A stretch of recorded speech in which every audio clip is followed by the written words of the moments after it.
en la luz. Padre, en el coro que acabamos de cantar nos dice que debemos de obedecerte a ti, confiar en ti. Tú eres el que lo suples todo, Padre. Y en realidad sin ti somos nada. Dependemos totalmente de ti. Erróneamente pensamos que hemos logrado, que hacemos nosotros por nuestros propios méritos, que tenemos porque nos los hemos ganado, o aún peor porque no los merecemos. Y la realidad es que no merecemos nada. Tú eres el dador de vida. Tú eres el que nos concede, el que suples todo. Y humildemente venimos ante ti y decimos gracias, Padre, por todo lo que has hecho en nuestras vidas. Gracias, Padre, no solo por lo que has hecho, pero por lo que sigues haciendo y por lo que vas a hacer. Y gracias, Padre, porque aún en las dificultades, en los tiempos difíciles, lo cual sí sufrimos y pasamos dolores y penas, aún en esos momentos podemos decir gracias, Padre, porque no estamos solos. Alabado seas. Bendícenos en este tiempo, Padre. Danos entendimiento. Más que todo, danos entendimiento, Padre. Estamos aquí no para nuestro beneficio, pero para honrarte a ti, para glorificarte por quien eres. Padre, tú eres el merecedor de toda honra y gloria. No hay otro, no hay nada más. Y estamos aquí porque tú lo has permitido.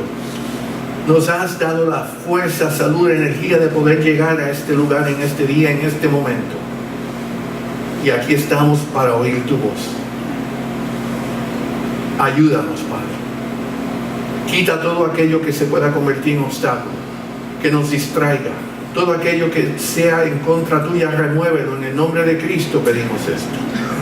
Y que este momento sea un momento santo y puro, en comunión contigo, dedicado a ti, como solamente tú mereces. Bendice este lugar y bendice todo lugar que se reúne en este día para llevar a cabo la misma obra, honrar y glorificar a nuestro Señor y Salvador. Esto pedimos en el nombre de Cristo. Y el pueblo de Dios dijo: Amén. Amén. Pueden tomar asiento.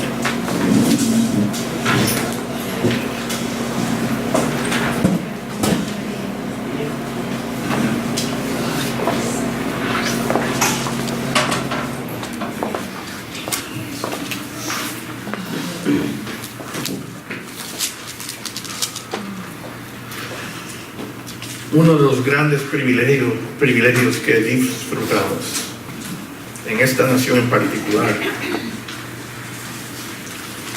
y que podemos dar gracias al Señor y gozarnos, es la libertad que disfrutamos, o libertades debería de decir mejor.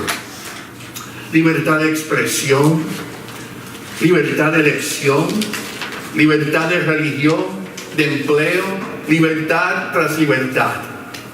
Aun cuando a veces parece que nuestras libertades están siendo removidas, tenemos que dar gracias al Señor y gozarnos por las muchas libertades que disfrutamos en este país.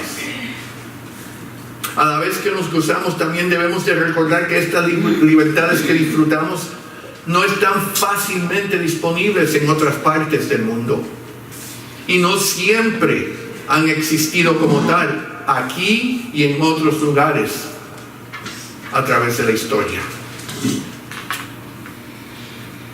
El 1 de enero de 1863, al aproximarse el tercer año de la sangrienta guerra civil en los Estados Unidos, el presidente Abraham Lincoln promulgó la Proclamación de Emancipación. Esta proclamación declaró que todas las personas detenidas como esclavos dentro de los estados rebeldes, desde ese día y en adelante, ahora eran libres. Lo que significa que después de más de 100 años de esclavitud en los Estados Unidos, aquellos oprimidos, ahora, desde esa fecha, podían disfrutar la libertad.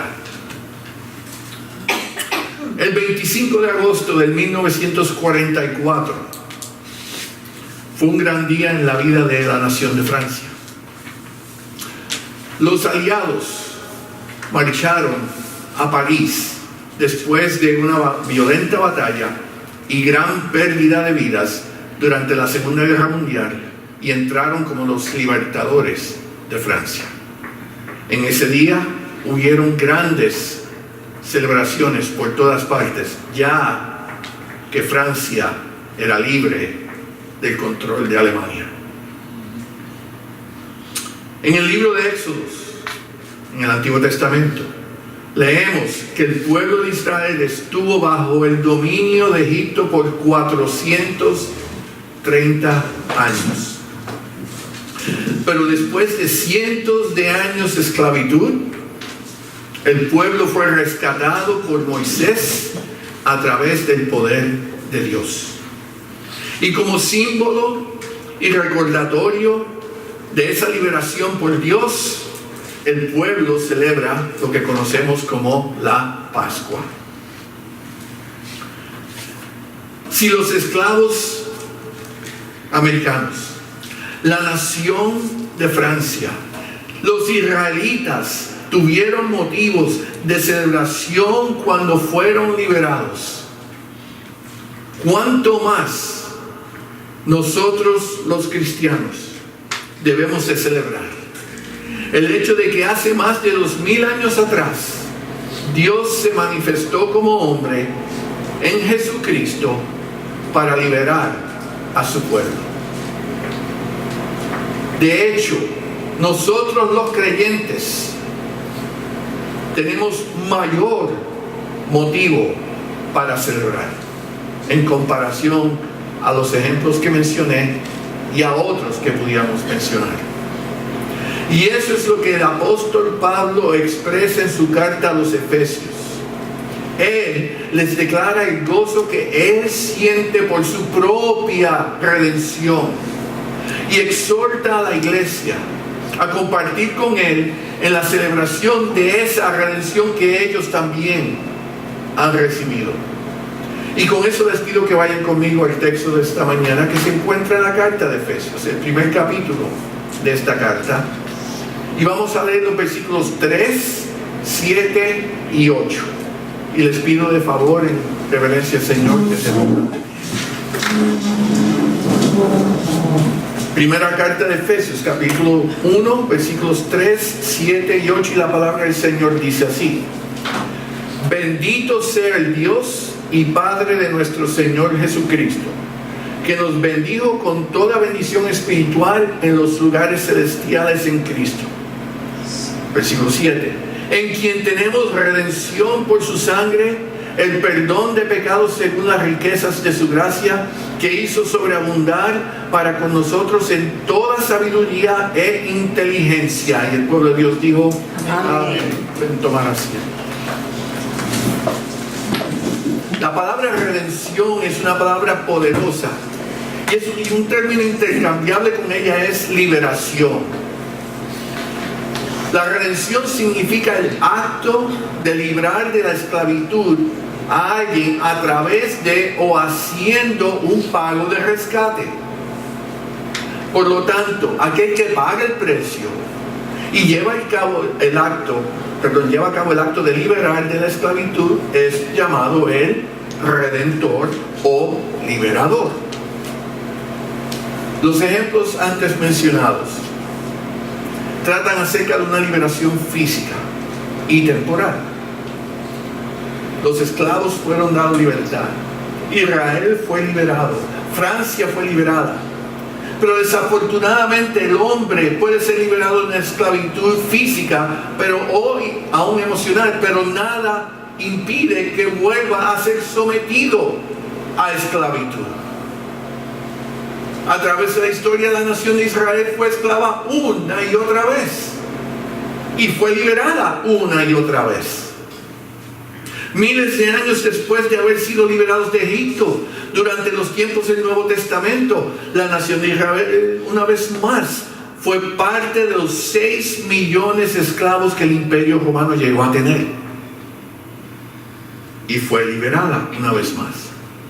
Esto significa que la única esperanza de un esclavo es la redención. Sin embargo, en contraste a la presumible libertad temporal en este mundo que experimentamos, la redención que los creyentes reciben es espiritual y eterna. Esta nunca se puede perder, ya que el precio que fue pagado es perfecto, completo, y nadie o nada lo puede revocar. Nuestra redención es para siempre.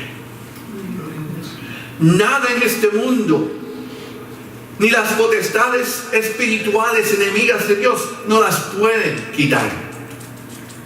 Podemos ser oprimidos, podemos ser atacados, podemos pasar dificultad aquí en este mundo, aún ser encarcelados. La misma palabra nos dice, Cristo advirtió que íbamos a ser encarcelados nada más por su nombre. Pero nuestra redención espiritual, la libertad que Él nos concede, nunca jamás será quitada. Pero para comenzar el proceso, para poder entender cómo llegar ahí, tenemos que entender, tenemos que apreciar, tenemos que comenzar con el reconocimiento de que necesitamos ser liberados. Un alcohólico nunca va a buscar ayuda si no acepta que es un alcohólico. El pueblo de Israel fue cautivo a través de la historia, y hasta el momento que clamaron a Dios pidiendo liberación, el Señor no los sacó de su predicamento. Uno tiene que llegar al momento donde reconoce que tiene una necesidad en el contexto espiritual para poder ser rescatados, para poder ser redimidos. Primeramente tenemos que reconocer que somos pecadores. Primera de Juan, capítulo 1, versículo 8 dice así: si decimos que no tenemos pecado, nos engañamos a nosotros mismos y la verdad no está en nosotros. Si decimos que no tenemos pecado, si decimos que no somos pecadores, o dicho de otra forma diferente, si decimos que somos buenos, nos engañamos a nosotros mismos. En adición, no solo tenemos que reconocer que somos pecadores, las Escrituras nos declaran que todos los hombres y mujeres somos esclavos del pecado, y como resultado de esa esclavitud estamos destituidos de la gloria de Dios. Juan 8:34, Jesús le respondió: de cierto os digo que todo aquel que hace pecado, esclavo del pecado es. Lo que esto significa, lo que quiere decir es que no hay nadie, desde la creación de Adán y Eva hasta el día de hoy y hasta que el Señor regrese, que no es esclavo del pecado. Todos somos pecadores. Romanos 3, versículos 12 y 23. Todos se desviaron, a una se hicieron inútiles. No hay quien haga lo bueno. No hay ni siquiera, ¿cuántos? Uno. No hay uno, hermanos. Versículo 23. Por cuanto todos pecaron y están destituidos de la gloria de Dios. El Señor lo establece claramente para que no haya duda, para que no haya malentendimiento. Si en algún momento alguien piensa que en alguna manera, por sus acciones, por lo que tiene, por lo que hace, por la forma de pensar y de actuar, en la forma que habla, cómo trata a otros, piensa o considera que él está libre de pecado, la palabra dice, él se está engañando a sí mismo.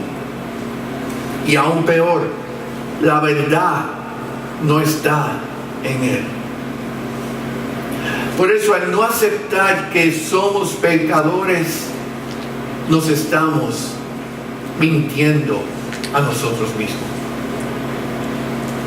¿Qué implica esto, hermanos? ¿Cuál es la importancia de ese concepto fuera del tema de la redención?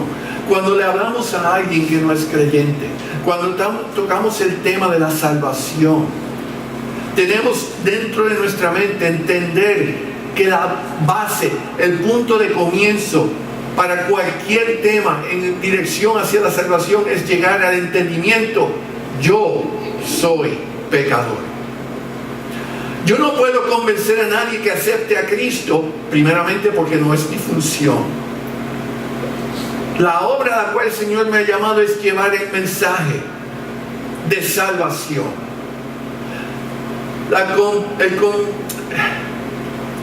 Él va a ser convencido, ella va a ser convencida por el Espíritu Santo, no por usted ni por mí.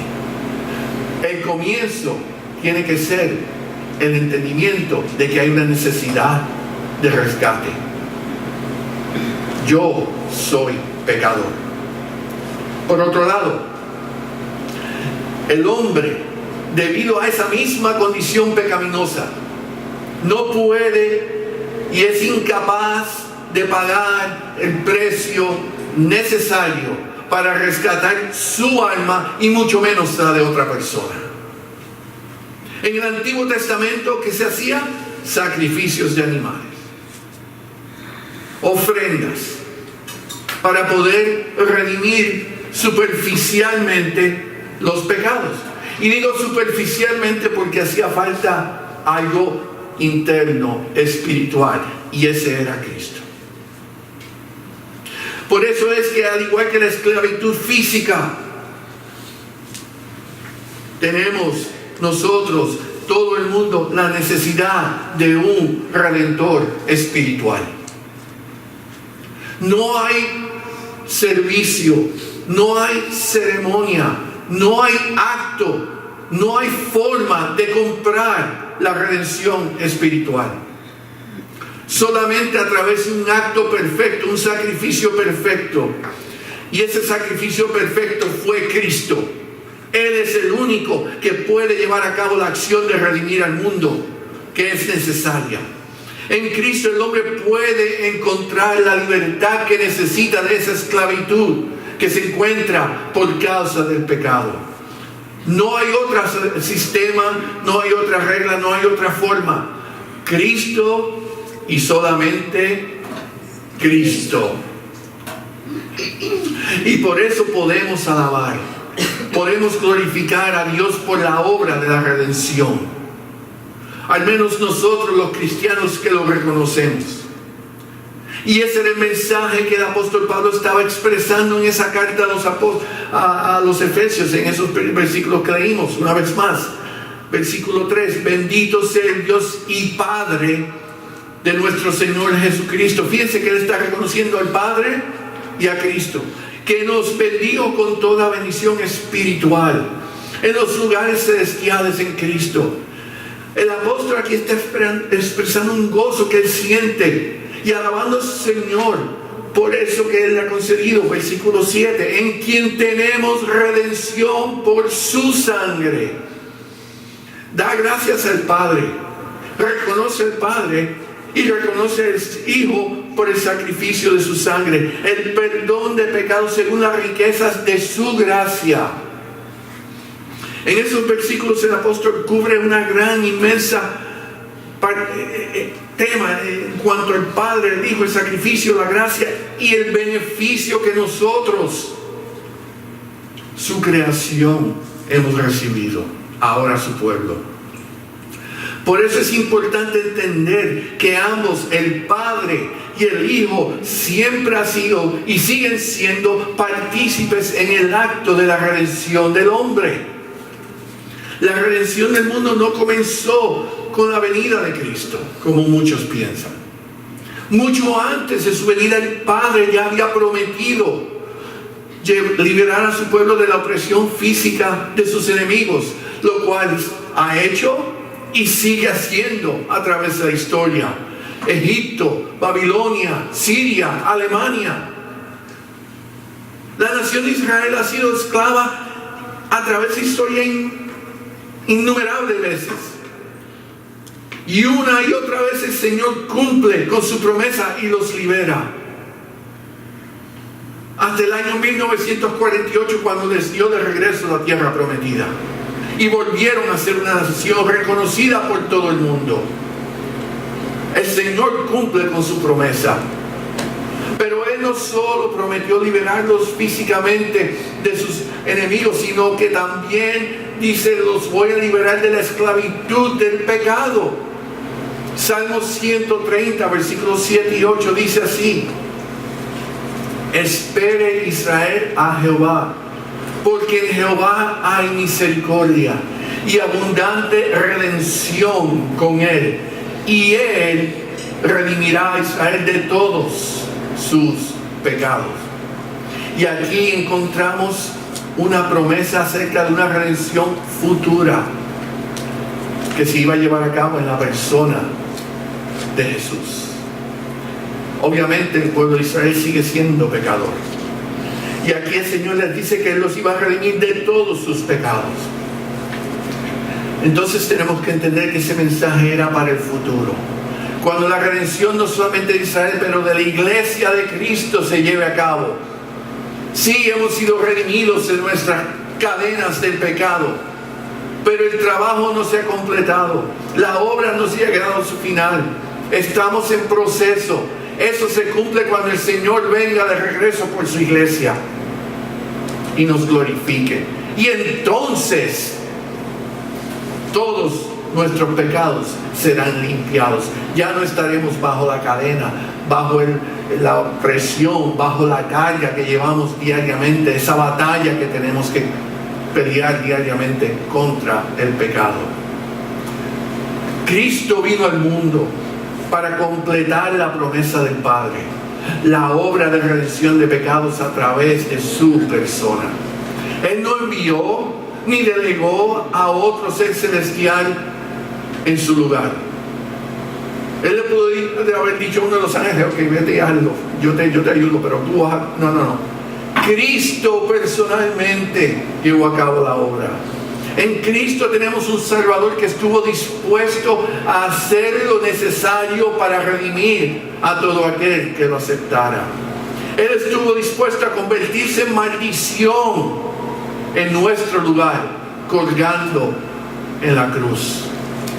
La carta de Tito, capítulo 2, versículo 14 dice: quien se dio a sí mismo por nosotros para redimirnos de toda iniquidad y purificar para sí un pueblo propio, celoso de buenas obras. Por favor, marquen ese versículo en sus Biblias, porque ahí nos dice claramente lo que el Señor estuvo dispuesto a hacer por cada uno de nosotros. Él se dio a sí mismo por nosotros, lo que eso implica que Él tomó nuestro lugar. Lo que nosotros merecíamos padecer, Él lo hizo. Y lo hizo con un propósito. Y lo dice ahí: para purificar un pueblo para Él. Él quería tener comunión con su creación. Él quería que llegáramos de regreso a ese reino que Él había preparado. Y Él sabía que nosotros no lo podíamos hacer. Y el Señor, desde antes de la fundación del mundo, determinó que la única manera, la única forma en que nosotros pudiéramos tener la oportunidad de algún día volver y tener ese cuerpo glorificado y tener esa comunión que Él deseaba con nosotros, era si su Hijo colgaba de una cruz. Quien se dio a sí mismo por nosotros para redimirnos de toda iniquidad. Pero no solo Él estaba dispuesto, sino que lo hizo voluntariamente y gratuitamente. En otras palabras, el Señor no pone precio ni condiciones para recibir su redención. Por el contrario, Cristo compró el perdón de todos, no solamente de uno o del otro, el perdón de todos en la cruz del Calvario, cuando le declaró al Padre que los perdonara porque no sabían lo que estaban haciendo. Él no dijo perdona a los judíos. Él no dijo perdona a la iglesia que se va a formar. Él no dijo perdona a Pedro, Juan y Marcos y Mateo. Él dijo perdona a los padres porque no saben lo que hacen. Ahí incluía al soldado que puso la lanza. Ahí incluía a los sacerdotes que lo acusaron. Ahí incluía a todos aquellos que dijeron crucifícalo. Perdona a los padres porque no saben lo que hacen. El Señor Jesús en su sufrimiento tiene compasión sobre la humanidad y pide el perdón de todos. Pero solo los que le reciben como Señor y lo reconocen como Salvador son redimidos, son liberados. Solo estos vienen a ser conocidos como hijos de Dios. Juan 1:12 dice así: mas a todos los que le recibieron, los que creen en su nombre, les dio potestad de ser hechos hijos de Dios. Y el pueblo de Dios dijo amén. Y ahí vemos el corazón de amor de aquel que estuvo dispuesto a entregarlo todo, entregarse a sí mismo por su creación. En Cristo tenemos un Redentor que puede redimirnos. No es que a lo mejor podía, no es que a lo mejor necesitaba ayuda, es el único que lo podía hacer. Hebreos 9, 27 y 28. Y de la manera que está establecido para los hombres que mueran una sola vez y después de esto el juicio, así también Cristo fue ofrecido, ¿cuántas veces? Una sola vez, para llevar los pecados de muchos, y aparecerá por segunda vez sin relación con el pecado para salvar a los que le esperan. En la ley tenían que venir sacrificio tras sacrificio tras sacrificio. Anualmente tenían que ir al sumo sacerdote y repetir la ceremonia, porque no era suficiente. La vaca, el cordero, las palomas, lo que trae no era suficiente, era temporal. Pero Cristo, solo una vez. Él es el Redentor que puede redimir. Cristo no es un paso en el proceso de la redención. Ok, acepta a Cristo, paso número 1. Entonces tenemos que ir a través de la lista de reglas para llegar a ese punto. No. En el momento que Cristo dijo perdona a los padres, se ha llevado a cabo la obra, todo se ha cumplido. Desde ese momento, todo aquel que dice Señor, sí, tú eres Dios y te acepto, no hace falta nada más. La obra de redención se ha llevado a cabo. No hay otro sacrificio necesario o aceptado para poder ser redimido. Cristo tiene todo poder y autoridad para poder redimir a todo aquel que le acepte como Señor y Salvador. No hay virgen, no hay santo, no hay estatua, no hay ídolo, no hay sistema, no hay programa, no hay libro fuera de la Biblia que nos lleve en la única dirección que tenemos que ir. Cristo dijo, todo aquel que quiera ir al Padre tiene que ir ¿por dónde? A través de Él. No es como el dicho, todas las calles llevan, o todas las carreteras nos llevan a Roma. No, un solo camino. La puerta es estrecha y esa puerta es Cristo. Eso tiene que quedar claro en nuestras mentes y corazones. No hay otro camino, solamente Cristo. Por último, podemos alabar a Dios por las bendiciones y por la consumación de esa redención.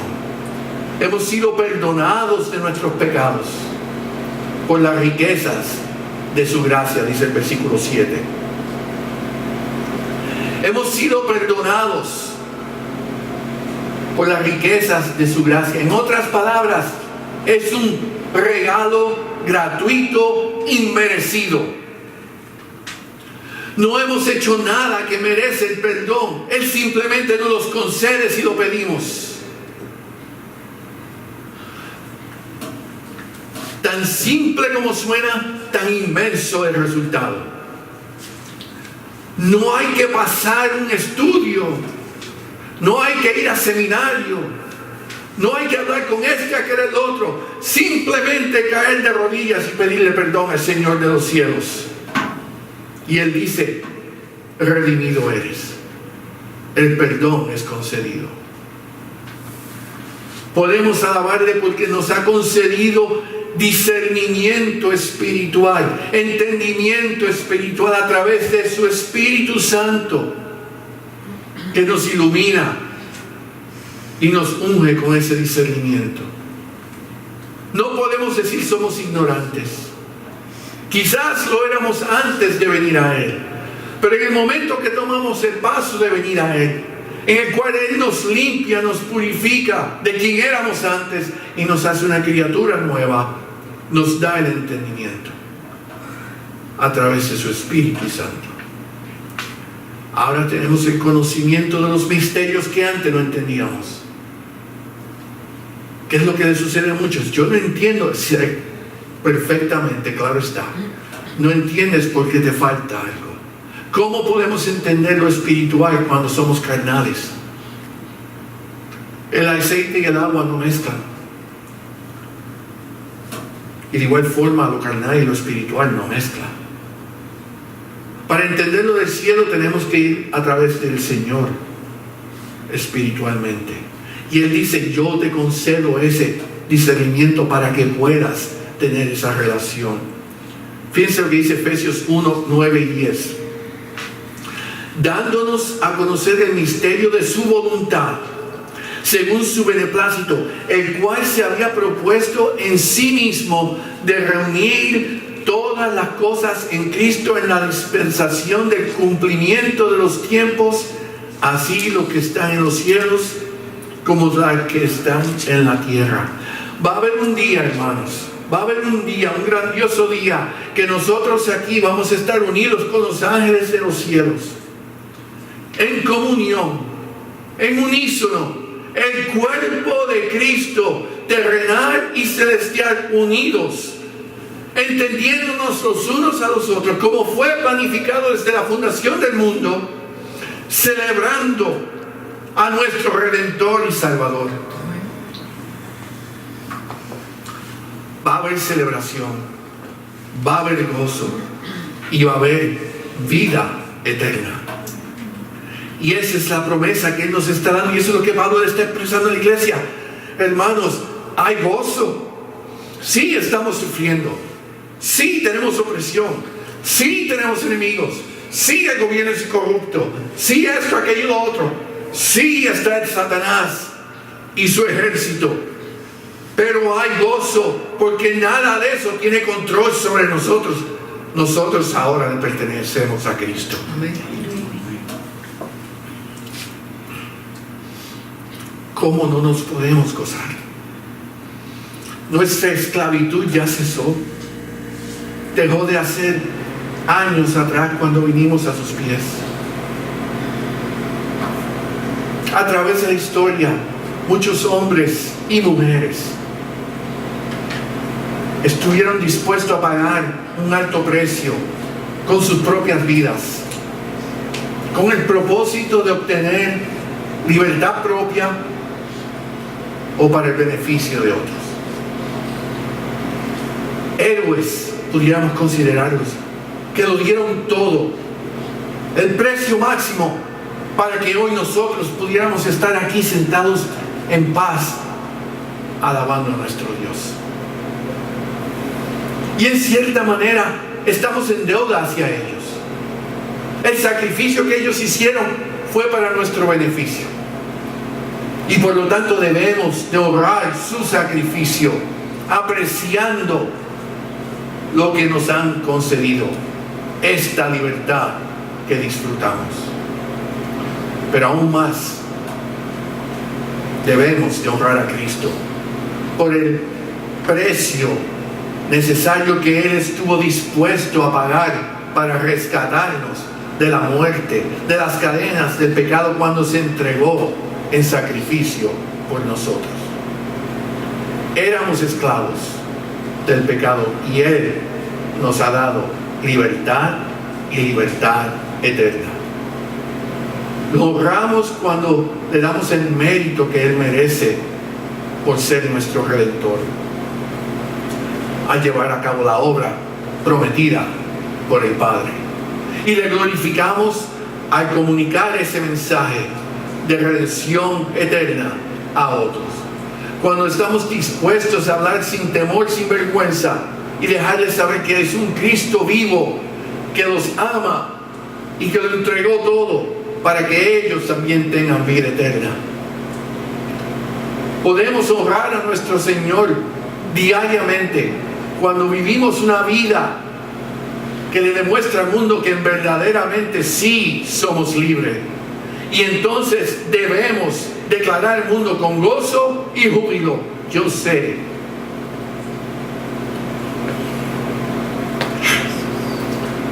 que mi Redentor vive. Como Job dijo: yo sé que no pasó, que ya cesó. Él vive.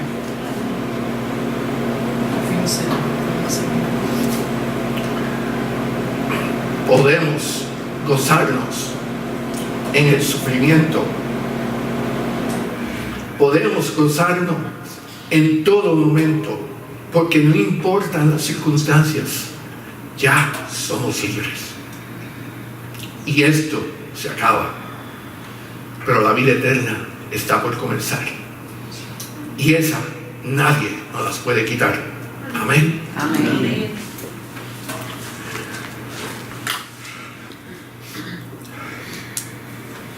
Gracias, Padre, por estas palabras. Gracias por este mensaje. Gracias por esa redención gloriosa que tú nos has concedido. Y gracias por tu Hijo Jesús, quien estuvo dispuesto a darlo todo para nosotros poder disfrutar de esta libertad. A ti sea la honra y gloria, Padre. Tú no tenías que hacerlo, pero tu amor era tan grande, es tan grande, que no escatimaste en hacer lo que hacía falta. No hay forma que podamos repagar lo que tú nos has concedido, pero humildemente venimos a ti y pedimos que aceptes nuestra gratitud, que aceptes nuestro servicio, que aceptes nuestras vidas en sacrificio por lo que tú has hecho por nosotros. Bendícenos, Padre, pedimos, bendice nuestras familias, nuestros hogares. Bendice a tu iglesia, Padre, para que podamos seguir firmes y adelante, declarando este mensaje tan valioso, tan importante, que es el mensaje de perdón y salvación en Cristo. A ti sea la honra y la gloria por los siglos de los siglos. Y el pueblo de Dios dijo: Amén.